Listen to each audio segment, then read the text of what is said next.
ครับต่อไปขอเชิญท่านพระมาทุกเรียนขอบคุณลาและคณะใดครับขอเชิญครับ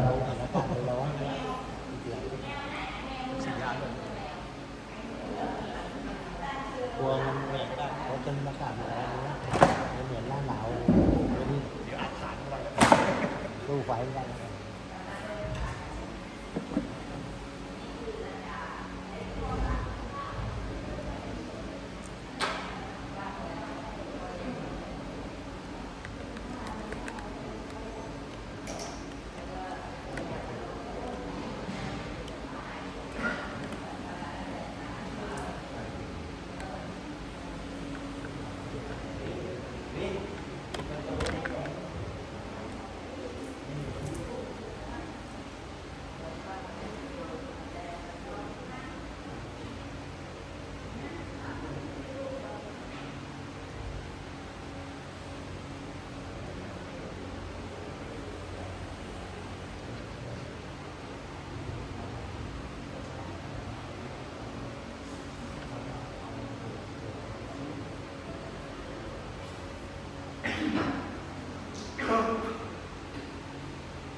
ต่อไปเชิญท่านตั้งใจการพระพระคุณครับขอเชิญน้องพระพุทธเจ้านะครับตั้งตัวนะครับนะโมตัสสะภะคะวะโตอะระหะโตสัมมาสัมพุทธัสสะนะโมตัสสะภะคะวะโตอะระหะโตสัมมาสัมพุทธัสสะนะโมตัสสะภะคะวะโตอะระหะโตสัมมาสัมพุทธัสสะอิมินาสังฆาเรนะพุทธังอภิปูชยามะอิมินาสังฆาเรนะธัมมังอภิปูชยามะอิมินาสังฆาเรนะสังฆังอภิปูชยามะเชิญกราบพร้อมกันครับอะระหังสัมมาสัมพุทโธภะคะวาพุทธังภะคะวันตังอภิวาเทมิ สวากขาโตภะคะวะตาธัมโมธัมมังนัมมัสสามิสุปฏิปันโนภะคะวะโตสาวกสังโฆสังฆังนะมามิขอเชิญท่านประธานนั่งรอนะครับสาธุอายังตันเตวิรุติตุราปนัสสายาติสรณเนนะสังฆาปัญจศีลานิยตามาสุขิยามิมายังตันเตวิรุติตุราปนัสสายาติสรณเนนะสังฆาปัญจศีลานิยตามาคาติยามิมายังพันเตวิรุติตุราปนัสสายาติสรณเนนะสังฆาปัญจศีลานิยตามา นะโมตัสสะภะคะวะโตอะระหะโตสัมมาสัมพุทธัสสะนะโมตัสสะภะคะวะโตอะระหะโตสัมมาสัมพุทธัสสะนะโมตัสสะภะคะวะโตอะระหะโตสัมมาสัมพุทธัสสะ นะโมตัสสะภะคะวะโตอะระหะโตสัมมาสัมพุทธัสสะนะโมตัสสะภะคะวะโตอะระหะโตสัมมาสัมพุทธัสสะนะโมตัสสะภะคะวะโตอะระหะโตสัมมาสัมพุทธัสสะ พุทธังสรณังคัจฉามิ พุทธังสรณังคัจฉามิ ธัมมังสรณังคัจฉามิ ธัมมังสรณังคัจฉามิ สังฆังสรณังคัจฉามิ ธัมมังสรณังคัจฉามิ ทุติยัมปิพุทธังสรณังคัจฉามิ ทุติยัมปิพุทธังสรณังคัจฉามิ ทุติยัมปิธัมมังสรณังคัจฉามิ ทุติยัมปิธัมมังสรณังคัจฉามิ ทุติยัมปิสังฆังสรณังคัจฉามิ ทุติยัมปิสังฆังสรณังคัจฉามิ ตติยัม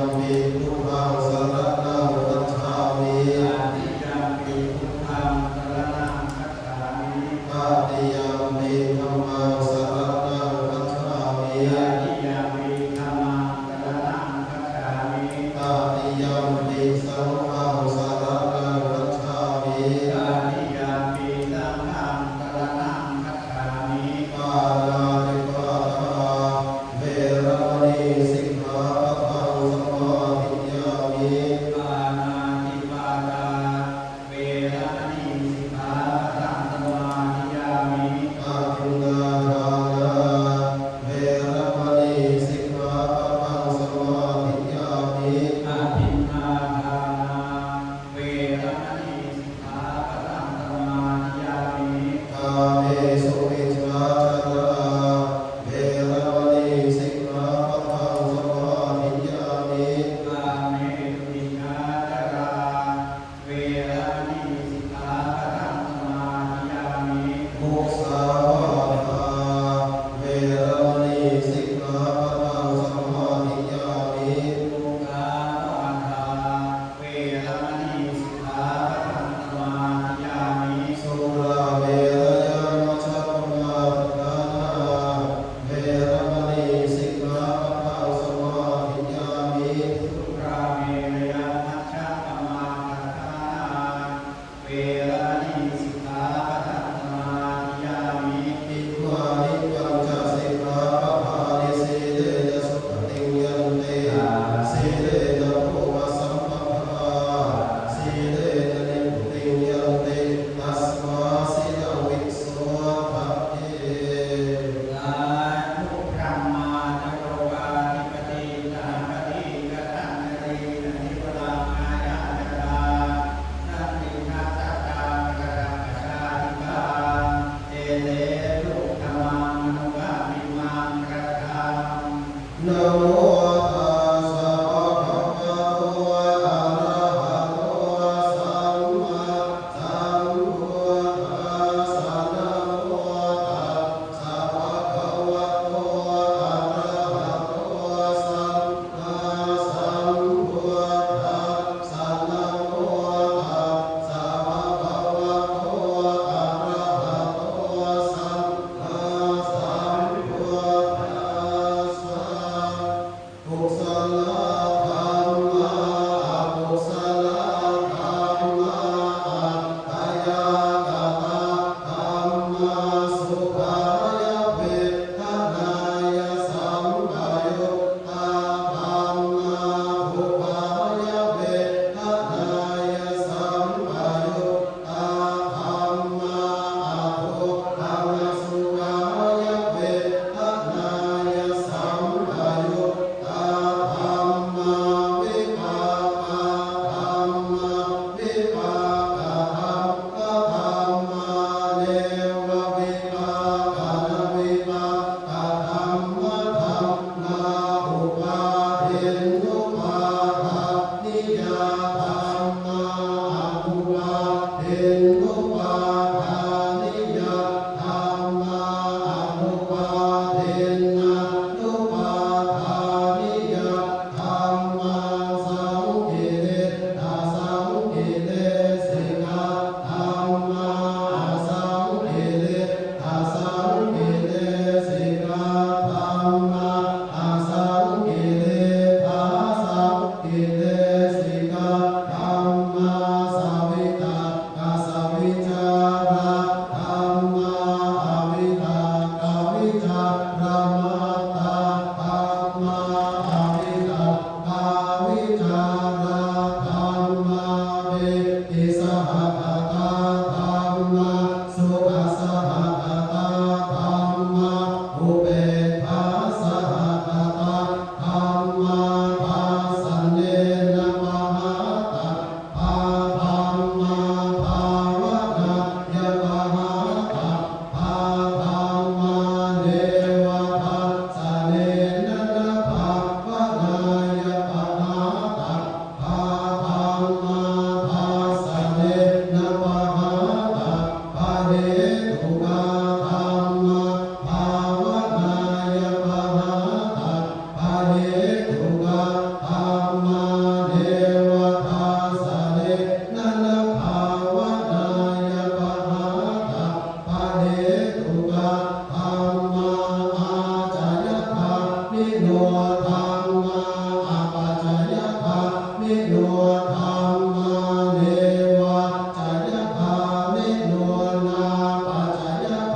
มิโน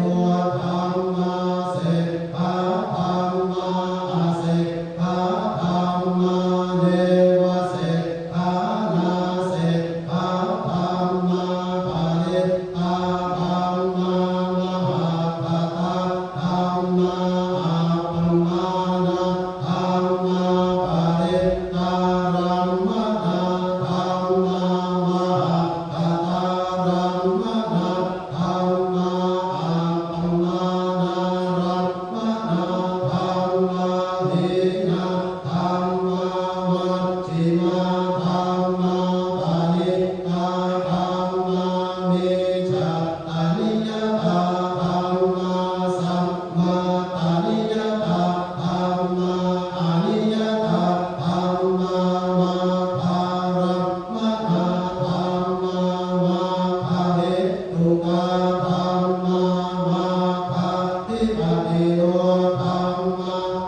นิพพานกัต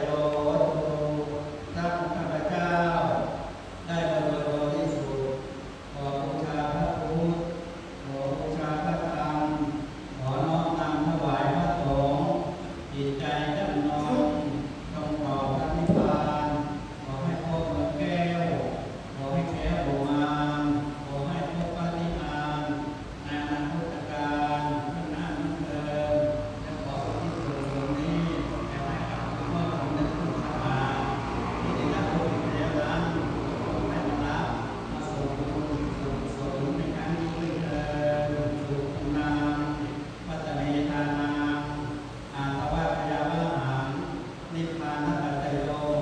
ตุ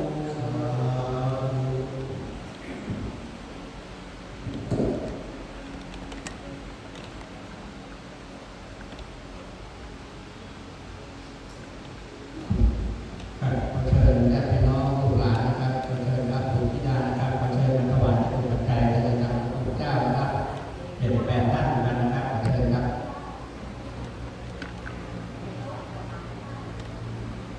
ขอเชิญครับภรรยาภูมิญาณญาติพี่น้องนะครับขอเชิญครับถวายปัจจัยในนามพระพุทธเจ้ามาช่วยประเทศเราได้ไปได้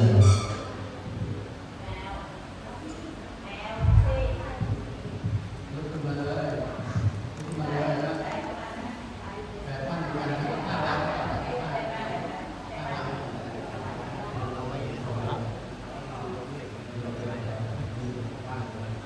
เรียบอยู่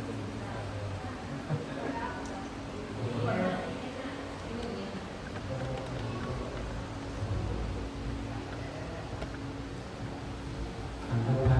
ถวายพระพุทธเจ้านะครับเชิญนั่งที่เก่านะครับต่อไปก็รับพิธีข้อผ้านะครับขอบคุณครับ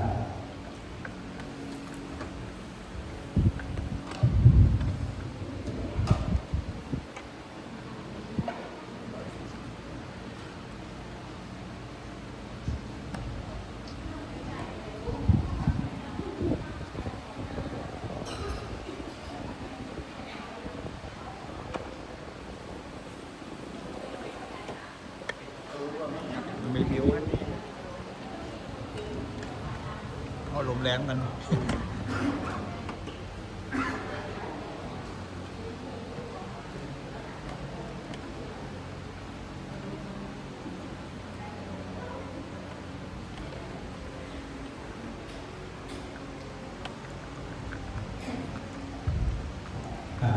ท่านที่มีผ้าที่ยกผ้ามาเถิดนะครับกับที่มาผ้านะครับตักความดังๆนะโมพร้อมกันนะครับนะโมตัสสะภะคะวะโตอะระหะโตสัมมาสัมพุทธัสสะนะโมตัสสะภะคะวะโตอะระหะโตสัมมาสัมพุทธัสสะนะโมตัสสะภะคะวะโตอะระหะโตสัมมาสัมพุทธัสสะนารูปังอนิจจังนารูปังทุกขังนารูปังอนัตตาครับท่านที่มีผ้าเชิญไปเลยนะครับเอาผ้ามาวางบนสายโยมเลยนะครับขอเชิญนะครับทุกท่านเลยนะครับเที่ยวเดียวเลยนะครับฝางนี่ทำฝางแน่ฝางครับฝางครับอย่างนี้วางบน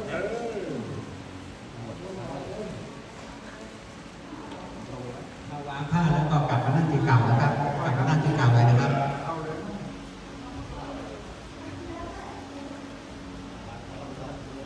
วางซ้อนไปเลยครับวางทับไปเลย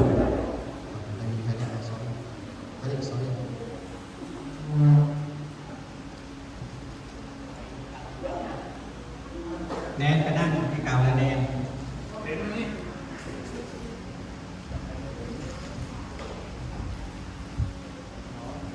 เอาให้แนนผืนหนึ่ง